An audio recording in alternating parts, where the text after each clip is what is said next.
16 Ways to Get Motivated When You're in a Slump. Even the most motivated of us, you, me, Tony Robbins, can feel unmotivated at times. In fact, sometimes we get into such a slump that even thinking about making positive changes seems too difficult. But it's not hopeless. With some small steps, baby ones in fact, you can get started down the road to positive change.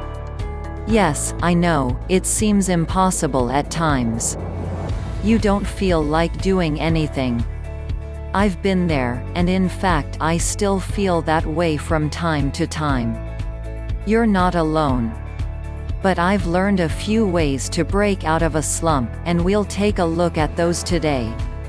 This post was inspired by reader Roy C. Carlson, who asked, I was wondering if you could do a piece on why it can be hard for someone to change direction and start taking control of their life.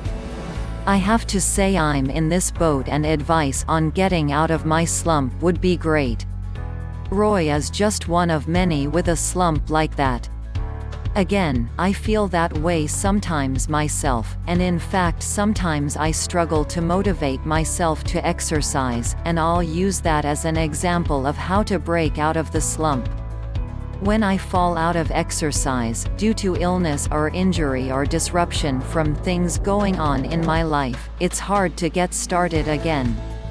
I don't even feel like thinking about it, sometimes. But I've always found a way to break out of that slump, and here are some things I've learned that have helped.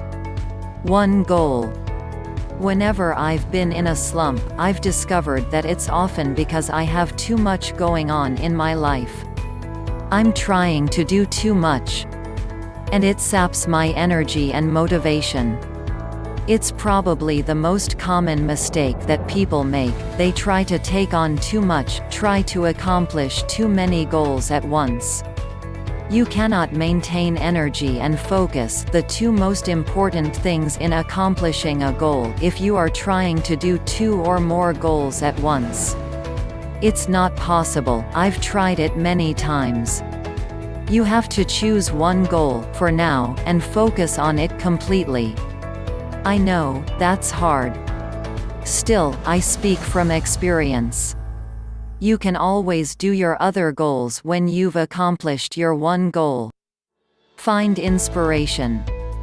Inspiration, for me, comes from others who have achieved what I want to achieve, or who are currently doing it. I read other blogs, books, magazines. I Google my goal, and read success stories. Zen Habits is just one place for inspiration, not only from me but from many readers who have achieved amazing things. Get excited. This sounds obvious, but most people don't think about it much. If you want to break out of a slump, get yourself excited about a goal.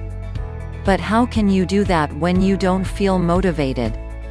Well, it starts with inspiration from others, see above, but you have to take that excitement and build on it. For me, I've learned that by talking to my wife about it, and to others, and reading as much about it as possible, and visualizing what it would be like to be successful, seeing the benefits of the goal in my head, I get excited about a goal. Once I've done that, it's just a matter of carrying that energy forward and keeping it going. Build anticipation. This will sound hard, and many people will skip this tip. But it really works. It helped me quit smoking after many failed attempts. If you find inspiration and want to do a goal, don't start right away. Many of us will get excited and want to start today. That's a mistake. Set a date in the future, a week or 2, or even a month, and make that your start date. Mark it on the calendar. Get excited about that date. Make it the most important date in your life. In the meantime, start writing out a plan.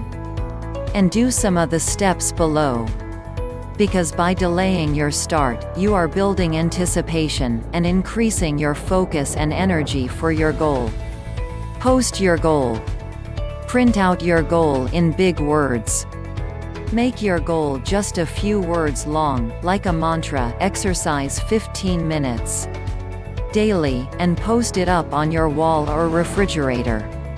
Post it at home and work. Put it on your computer desktop. You want to have big reminders about your goal, to keep your focus and keep your excitement going. A picture of your goal, like a model with sexy abs, for example, also helps. Commit publicly. None of us likes to look bad in front of others. We will go the extra mile to do something we've said publicly. For example, when I wanted to run my first marathon, I started writing a column about it in my local daily newspaper. The entire island of Guam, Pop. 160K, knew about my goal. I couldn't back down, and even though my motivation came and went, I stuck with it and completed it. Now, you don't have to commit to your goal in your daily newspaper, but you can do it with friends and family and coworkers, and you can do it on your blog if you have one. And hold yourself accountable. Don't just commit once, but commit to giving progress updates to everyone every week or so. Think about it daily. If you think about your goal every day, it is much more likely to become true. To this end, posting the goal on your wall or computer desktop, as mentioned above, helps a lot. Sending yourself daily reminders also helps. And if you can commit to doing one small thing to further your goal, even just 5 minutes every single day, your goal will almost certainly come true. Get support. It's hard to accomplish something alone. When I decided to run my marathon, I had the help of friends and family, and I had a great running community on Guam who encouraged me at 5K races and did long runs with me. When I decided to quit smoking, I joined an online forum, and that helped tremendously. And of course, my wife Eva helped every step of the way. I couldn't have done these goals without her, or without the others who supported me. Find your support network, either in the real world or online, or both. Realize that there's an ebb and flow. Motivation is not a constant thing that is always there for you. It comes and goes again, like the tide. But realize that while it may go away, it doesn't do so permanently. It will come back. Just stick it out and wait for that motivation to come back. In the meantime, read about your goal, see below, ask for help, see below, and do some of the other things listed here until your motivation comes back. Stick with it. Whatever you do, don't give up.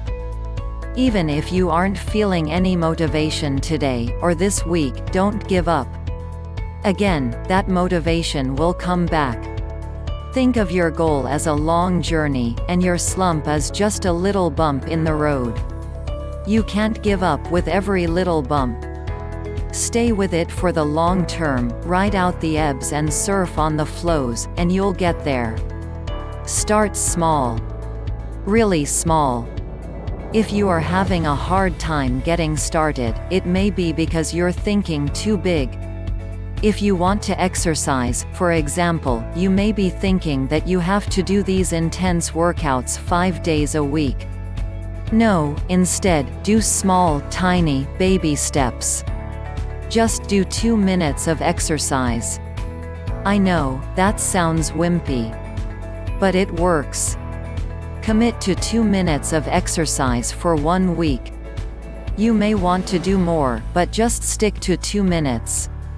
It's so easy, you can't fail. Do it at the same time, every day. Just some crunches, 2 push-ups, and some jogging in place. Once you've done 2 minutes a day for a week, increase it to 5, and stick with that for a week. In a month, you'll be doing 15 to 20. Want to wake up early? Don't think about waking at 5 a.m. instead, think about waking 10 minutes earlier for a week. That's all. Once you've done that, wake 10 minutes earlier than that. Baby steps. Build on small successes. Again, if you start small for a week, you're going to be successful. You can't fail if you start with something ridiculously easy. Who can't exercise for 2 minutes? If that's you, I apologize. And you'll feel successful and good about yourself. Take that successful feeling and build on it with another baby step. Add 2 to 3 minutes to your exercise routine, for example. With each step, and each step should last about a week, you will feel even more successful. Make each step really, really small, and you won't fail. After a couple of months, your tiny steps will add up to a lot of progress and a lot of success. Read about it daily. When I lose motivation, I just read a book or blog about my goal. It inspires me and reinvigorates me. For some reason, reading helps motivate and focus you on whatever you're reading about. So read about your goal every day, if you can, especially when you're not feeling motivated. Call for help when your motivation ebbs. Having trouble? Ask for help. Email me. Join an online forum. Get a partner to join you. Call your mom. It doesn't matter who, just tell them your problems, and talking about it will help. Ask them for advice. Ask them to help you overcome your slump. It works. Think about the benefits, not the difficulties. One common problem is that we think about how hard something is. Exercise sounds so hard. Just thinking about it makes you tired. But instead of thinking about how hard something is, think about what you will get out of it. For example, instead of thinking about how tiring exercise can be, focus on how good you'll feel when you're done, and how you'll be healthier and slimmer over the long run.